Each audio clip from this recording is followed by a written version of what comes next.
It's that time of year again, back to school season, and Instacart knows that the only thing harder than getting back into the swing of things is getting all the back-to-school supplies, snacks, and essentials you need. So here's your reminder to make your life a little easier this season. Shop favorites from Staples, Best Buy, and Costco, all delivered through Instacart, so that you can get some time back and do whatever it is that you need to get your life back on track. Instacart, we're here.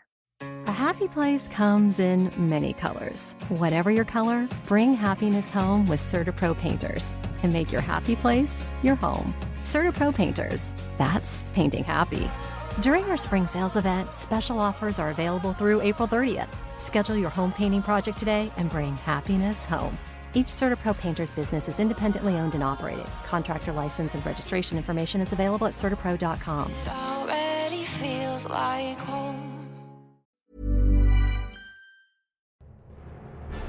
This is Auditory Anthology, a podcast featuring the best sci-fi short fiction. I'm your curator, Keith Conrad. We release new stories every Tuesday and Thursday. If you like what you hear, I hope you'll take the time to rate and review our show on your podcast player of choice.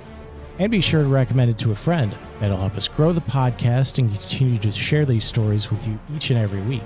If you have a story you'd like to contribute to the series, you can visit submissions.soundconceptmedia.com or just follow the link in the show notes. You can also support the show by subscribing to our new Substack at auditoryanthology.substack.com. By becoming a paid subscriber, you'll help keep the stories coming.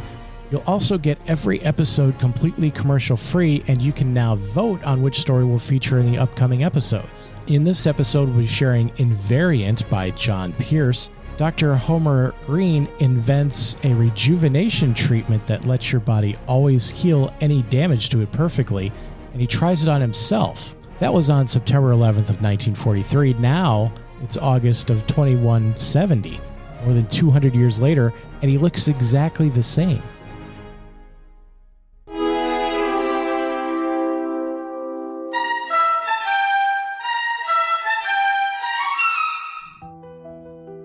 You know the general facts concerning Homer Green, so I don't need to describe him or his surroundings. I knew as much and more, yet it was an odd sensation, which you don't get through reading, actually to dress in that primitive fashion, to go among strange surroundings and to see him. The house is no more odd than the pictures hemmed in by other 20th century buildings. It must be indistinguishable from the original structure and its surroundings. To enter it, to tread on rugs, to see chairs covered in cloth with a nap, to see instruments for smoking, to see and hear a primitive radio, even though operating really from a variety of authentic transcriptions, and above all to see an open fire. All this gave me a sense of unreality, prepared though I was. Green sat by the fire in a chair, as we almost invariably find him, with a dog at his feet. He is perhaps the most valuable man in the world, I thought. But I could not shake off the sense of unreality concerning the substantial surroundings. He, too, seemed unreal, and I pitied him. The sense of unreality continued through the form of self-introduction. How many have there been? I could, of course, examine the records. "I'm Carew from the Institute," I said. "We haven't met before, but they told me that you'd be glad to see me." Green rose and extended his hand. I took it obediently, making the unfamiliar gesture. "Glad to see you," he said. "I've been dozing here. It's a little of a shock, the treatment, and I thought I'd rest a few days. I hope it's really permanent. Won't you sit down?" he added. We seated ourselves before the fire. The dog, which had risen, lay down pressed against his master's feet. "I suppose you want to test my reactions?" Green asked. "Later," I replied. "There's no hurry. And it's so comfortable here." Green was easily distracted. He relaxed, staring at the fire. This was an opportunity, and I spoke in a somewhat purposeful voice. "It seems more a time for politics here," I said. "What the Swede intends and what the French—" "Drench our thoughts in mirth," Green replied. I had thought from the records the quotation would have some effect. "But one doesn't leave politics to drench his thoughts in mirth," he continued. "One studies them." I won't go into the conversation. You've seen it in my Appendix A of my thesis, an aspect of 20th century politics and speech. It was brief, as you know. I'd been very lucky to get to see Green. I was more lucky to hit on the right thread directly. Somehow, it had never occurred to me before that 20th century politicians had meant, or had thought they had meant, what they said. That indeed they had in their own minds attached a sense of meaning or relevancy to what seems to us meaningless or irrelevant phrases. It's hard to explain so foreign an idea. Perhaps an example would help. For instance, would you believe that a man accused of making a certain statement would seriously reply, "I'm not in the habit of making such statements"? Would you believe that this might even mean that he had not made the statement? Or would you further believe that even if he had made the statement, this would seem to him to classify it as some sort of special instance, and his reply as not truly evasive? I think these conjectures plausible. That is, when I struggle to immerse myself in the 20th century. But I would never have dreamed them before talking with Green. How truly invaluable the man is. I've said that the conversation recorded in Appendix A is very short. There was no need to continue along political lines after I had grasped the basic idea. 20th century records are much more complete than Green's memory, and that itself has been thoroughly cataloged. It's not the dry bones of information, but the personal contact, the infinite variation in combinations, the stimulation of the warm human touch that are helpful and suggestive. So I was with Green, and most of the morning was still before me. You know that he's given meal times free and only one appointment between meals, so that there'll be no overlapping.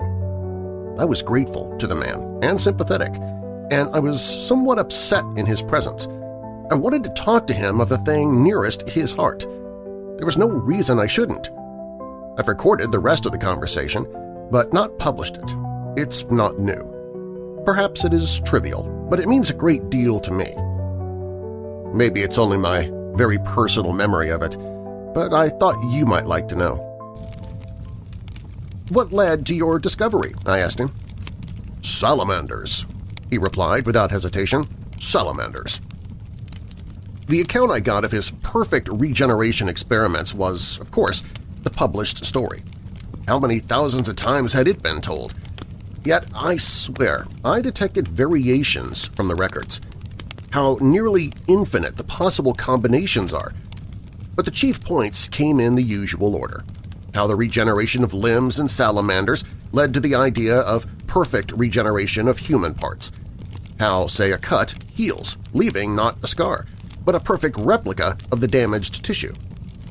How, in a normal metabolism tissue can be replaced not imperfectly, as in an aging organism, but perfectly, indefinitely. You've seen it in animals, in compulsory biology. The chick whose metabolism replaces its tissues, but always in an exact invariant form, never changing. It's disturbing to think of it in a man. Green looked so young as I, since the 20th century. When Green had concluded his description, including that of his own inoculation in the evening, he ventured to prophecy. "I feel confident," he said, "that it'll work, indefinitely." "It does work, Dr. Green," I assured him, "indefinitely." "We mustn't be premature," he said. "After all, a short time—" "Do you recall the date, Dr. Green?" I asked. "September 11th, he said. 1943, if you want that too." "Dr. Green, today is August 4th, 2170, I told him earnestly. "Look here," Green said. "If it were, I wouldn't be here dressed this way, and you wouldn't be there dressed that way." The impasse could have continued indefinitely. I took my communicator from my pocket and showed it to him. He watched with growing wonder and delight as I demonstrated, finally with projection, binaural and stereo. Not simple, but exactly the sort of electronic development which a man of Green's era associated with the future. Green seemed to have lost all thought of the conversation which had led to my production of the communicator. "Dr. Green," I said, "the year is 2170. This is the 22nd century." He looked at me baffled, but this time not with disbelief. A strange sort of terror was spread over his features. "An accident?" he asked. My memory? There's been no accident, I said. Your memory is intact as far as it goes. Listen to me. Concentrate. Then I told him, simply and briefly, so that his thought processes would not lag. As I spoke to him, he stared at me apprehensively, his mind apparently racing. This is what I said. Your experiment succeeded beyond anything you had reason to hope. Your tissues took on the ability to reform themselves in exactly the same pattern year after year. Their form became invariant. Photographs and careful measurements show this from year to year. Yes, from century to century. You are just as you were over 200 years ago. Your life has not been devoid of accident. Minor, even major, wounds have left no trace in healing. Your tissues are invariant. Your brain is invariant too. That is, as far as the cell patterns are concerned. A brain may be likened to an electrical network. Memory is the network, the coils and condensers and their interconnections. Conscious thought is the pattern of voltages across them and currents flowing through them. The pattern is complicated but transitory, transient. Memory is changing the network of the brain, affecting all subsequent thoughts or patterns in the network. The network of your brain never changes. It is invariant. Or thought is like the complicated operation of the relays and switches of a telephone exchange of your century. But memory is the interconnections of elements. The interconnection on other people's brains change in the process of thought, breaking down, building up, giving them new memories. The pattern of connections in your brain never changes. It is invariant.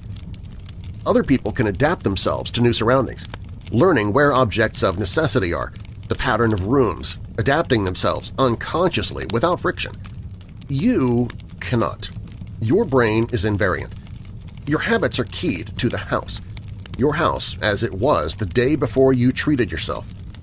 It's been preserved, replaced through 200 years so that you could live without friction. In it you live, day after day, the day after the treatment which made your brain invariant. Do not think you give no return for this care.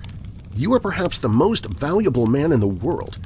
Morning, afternoon, evening, you have 3 appointments a day when the lucky few who are judged to merit or need your help are allowed to seek it.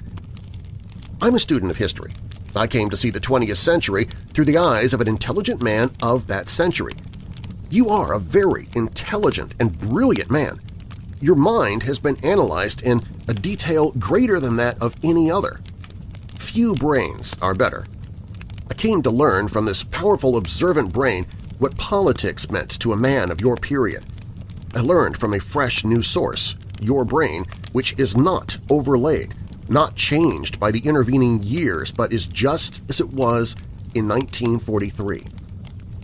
But I am not very important. Important workers, psychologists, come to see you.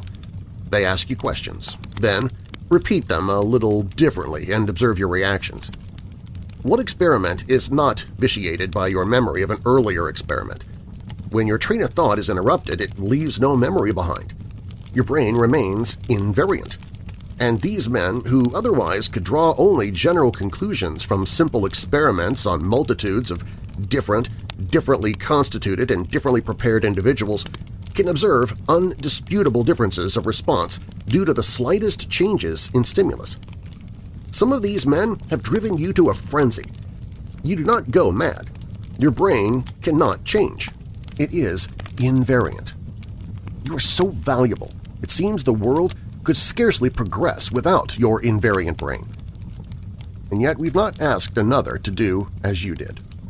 With animals, yes, your dog is an example. What you did was willingly, and you did not know the consequences. You did the world this greatest service unknowingly. But we know. Green's head had sunk to his chest. His face was troubled, and he seemed to seek solace in the warmth of the fire. The dog at his feet stirred, and he looked down, a sudden smile on his face. I knew that his train of thought had been interrupted. The transience had died from his brain. Our whole meeting was gone from his process of thought. I rose and stole away before he looked up. Perhaps I wasted the remaining hour of the morning.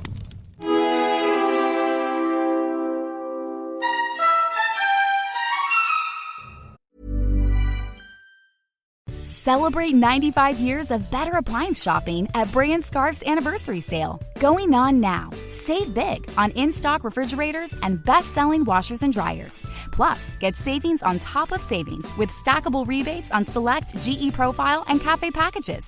With nearly a century of expertise, Bray & Scarf will always get you the best deal on the best new appliances. So hurry to any of Bray & Scarf's convenient locations or shop online at brayandscarf.com, where it doesn't cost more to get more. A happy place comes in many colors. Whatever your color, bring happiness home with CertaPro painters and make your happy place your home. CertaPro painters, that's painting happy. During our spring sales event, special offers are available through April 30th. Schedule your home painting project today and bring happiness home. Each CertaPro painter's business is independently owned and operated. Contractor license and registration information is available at CertaPro.com. It already feels like home. Auditory Anthology is curated and produced by me, Keith Conrad. Your narrator is Darren Marlar. Be sure to check out Darren's award-winning paranormal podcast, Weird Darkness, available at WeirdDarkness.com and your podcast app of choice. Our story was Invariant by John Pierce. It was first published in Astounding Science Fiction in April of 1944. In our next episode, we'll have The Invisible Enemy by Arnold Castle. In a future where war is simulated through electrohypnosis to curb real-world violence, a young man undergoes his quote-unquote combat experience.